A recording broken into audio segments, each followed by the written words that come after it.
मैं सभी पूज्य व्यासपीठ को सर झुका के प्रणाम करता हूँ। मुझे नहीं पता था कि मुझे इतने पवित्र संतों के चरणों में बैठने का अवसर मिलेगा। हमारे मनोज भैया जी भी मिलेंगे, अजय भैया जी मिलेंगे, बाबा भी मिलेंगे। मेरा गला थोड़ा ठीक नहीं है, 2-3 दिन से स्वास्थ्य भी ठीक नहीं है, लेकिन मैं कहना चाहता हूँ, मेरा भी परिचय नहीं था इनसे। हमारे एक दोस्त कवि हैं राजेश जैन, उन्होंने मुझे कहा कि एक सोनोटेक नाम से कंपनी है, वो यूट्यूब पे कवि सम्मेलन शुरू करना चाहते हैं, क्या तुम अपनी कविताओं के अधिकार उनको दोगे? मैंने कहा भी मेरी कविताओं का तो अधिकार, जब कोई फायदा हो तो दिलवा दो, क्योंकि मुझे यूट्यूब चैनल चलाना नहीं आता, मुझे फेसबुक चलानी नहीं आती। मैं तो कानून का आदमी था, कानून पढ़ाई प्रोफेसर था, तो मैं तो गलती से कवि हो गया। लोग सुनने लगे तो मैं सुनाने लगा, फिर जब बीच में जो नहीं सुनते तो मैं उनको डांट के सुनाने लगा।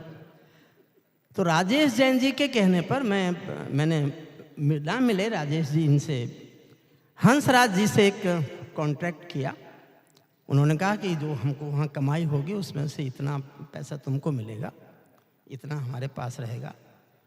वो मुझे पैसे भेजने लगे, जब भी मिले तभी 1 लाख का चेक, कभी भी मिले 1 लाख का चेक। मैंने कहा जी कोई हिसाब किताब? बोले कर लेंगे बाद में। हमने आज तक कोई हिसाब किताब नहीं किया।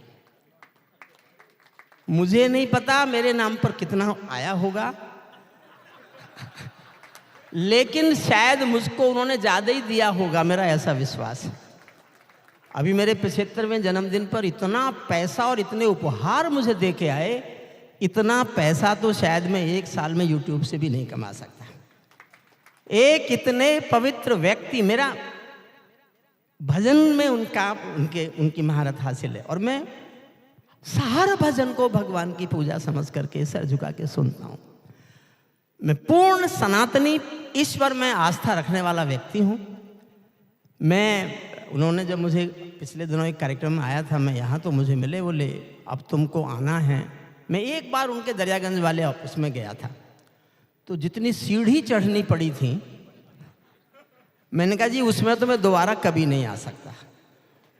तो मुझसे तो उन्होंने ये कहा, हो सकता है उनके इरादे और भी कुछ रहे होंगे, क्योंकि तुमको सीढ़ी ना चढ़नी पड़े इसलिए एक ऐसा ऑफिस बना रहा हूँ जिसमें लिफ्ट होगी, इसलिए जिस दिन उसका उद्घाटन होगा उस दिन तो आओगे। मैं कहा जरूर आऊँगा।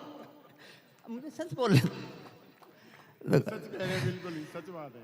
इन्होंने मुझे, और मैं अभिभूत हूँ, ये तो मैं जानता था। उन्होंने, उनके बारे में जितना मैंने सुना है, कभी अनिल अग्रवंशी जी से, कभी गजेंद्र सोलंकी जी से, कभी राजेश जैन जी से, और उन्होंने मुझसे भी कहा जब मैं उनसे मिलने गया, सबसे पहले तो 1 लाख का एक चेक काटा, मुझे दे के बाद में बातें शुरू की।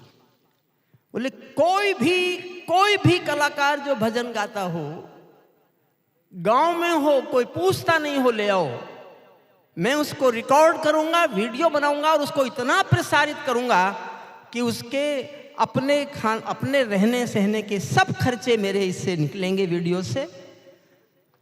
मैंने ऐसा आदमी देखा नहीं जिसकी ऑफिस में किसी को कभी भी, जिस तरह हम मंदिर में चप्पल पहनकर, जूते पहनकर नहीं जाते, उसी तरह से जब मैं दरियागंज के इनके कार्यालय में जूते बाहर निकाल कर गया, मैं तभी समझ गया था कि ये आत्मा साधारण आत्मा नहीं है। प्रभु की प्रार्थना, प्रभु के अध्यात्म, भारत की आत्मा तो आध्यात्मिक ही है।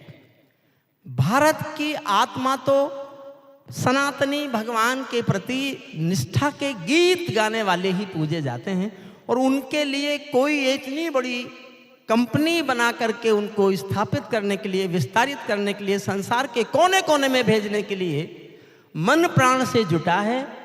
मुझे नहीं पता मुझे इतना प्यार क्यों करते हैं, इतना महत्व क्यों देते हैं, जबकि मैं एक अक्खड़ आदमी हूँ, जिसके कहते हैं गांव का जाट।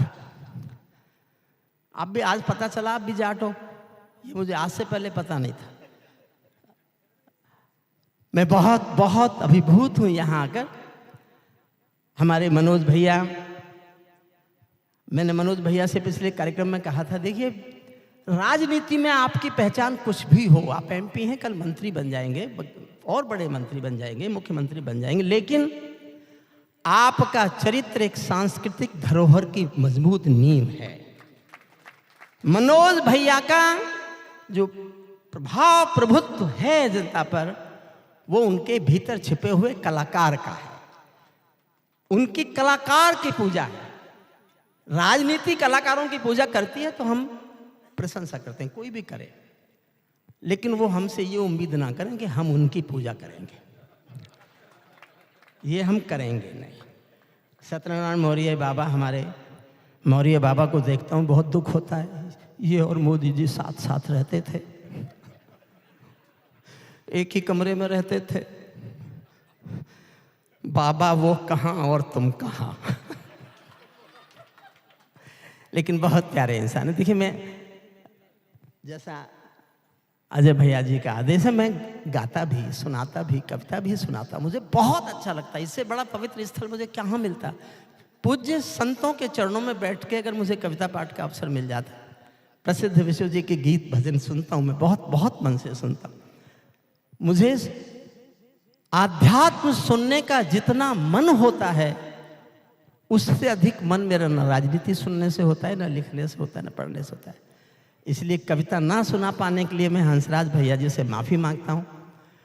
और बस मैं बहुत भावुक हूँ। मैं ये, अगर मैंने जीवन में कोई कभी छोटा मोटा भी पुण्य मुझसे हो गया हो, मैंने किया हो, उस पुण्य के बदले में उसका फल हंसराज जी को इतनी शक्ति देकर दे कि हिंदुस्तान का कोई कलाकार उनके दरवाजे पर आ करके